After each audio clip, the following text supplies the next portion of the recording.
Let us see how equations are formed and what difference does an equation have with an expression, and of course with a formula. What differences exist? Are there differences at all? Let us take a look at what we have on the board. Sort the given descriptions into equations and expressions. We have a lot of them down here. Draw a line to match which one is an equation and which one is an expression. Pause the video and have a go. Welcome back. Did you get the answers right? Let us see how well you have done with this exercise. On the board, these are the correct connections. This is an expression. At the same time, this is an expression. This also is an expression. This is an expression. All the other ones are equations. So I am going to connect y equal to 5t, t, that is time, equal to distance over speed. Next, 5 plus 3x equal to 0. Next is y equal to 2. These are the equations we have on the board, differentiated from the expressions. Now I'm asking you, what difference is there between an equation and an expression? How did you know which one is an equation and which one is an expression? Well, a simple way to know the difference is to consider the equal to sign. The word equation is an extension of the word equal. So when you see the sign equal to, that demonstrates an equation, as against an expression that has no equal to sign. That is the major difference between them.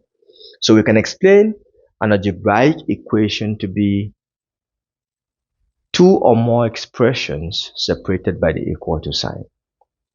And the equal to sign partitions these two expressions into the left hand side and the right hand side. So when we see the equal to sign as the boundary, the y is on the left, the 5t is on the right. The same thing here, t is on the left hand side and d upon s is on the right hand side. 5 plus 3x left, 0 right. Y left, 2 right. The equal to sign does that. But in the expression, everything is together. There is no equal to. That is the major difference. Now, a very important question to think about. Are formulas or formulae the same as equations? You think about that. On the board, what we have now are bar models. You can see them in boxes 1 and 2. We want to write the algebraic equations in the descriptions below. There are 3 questions for us to solve. So we'll begin by solving the first one. Look at what we have here. If you know bar model really well, this will help you. You notice that we have 2 main rectangles. The first full rectangle is 7, while the next other rectangle, which is equal to the 7, actually has x and 3, making up that rectangle. What this means is that all the items we have in the first rectangle equal the item we have in the second rectangle. To write this as an expression, all we need to do is to bring out the first one, which is 7, and the next one we have x and x. X add x is 2x, yeah? So write 2x and then add 3. Add 3. Because the rectangles are equal, we can simply express this as 2x plus 3 is equal to 7. We have just formed an equation. It is as easy as that, nothing much. Let's take a look at the second example. Here it begins with 23. Can you see an arrow pointing from the end of the large rectangle to the end on the right hand side? What this implies is that the full length or the full measure of the rectangle is 23x. Therefore, something is missing in this box. Because if the full length is 23, but this part only shows 5y, something is missing. What this can demonstrate to us is, first of all, we write out the number 23x. 23x. If we subtract 5y from the full length of the rectangle, that is going to give us what is missing in the box. So we are subtracting 5y from 23x. So what is going to be our answer? The answer is already showing on the board, because you notice that the small rectangle which is missing a particular value that we're looking for is equivalent or equal to the rectangle below it, which is exactly 11. So what this implies is that the box with an empty space is the same as the box with 11. So we equalize them. Therefore, what is missing here is 11. Did you notice again that this has formed an equation? 23x minus 5y is equal to 11. We can check out the variables x and y later, but the main thing is that we have ended up forming an equation. This is how easy it is to form an equation, especially when you are dealing with a bar model. Now let's take a look at a word problem, which is in our third example, to see how we can also form an equation using word problems. Here, the statement goes this way. I have a number, double the number, square the outcome, add 3 to the outcome, divide the outcome by 2y. My final answer is 8. All we are expected to do right now is to represent these words using variables.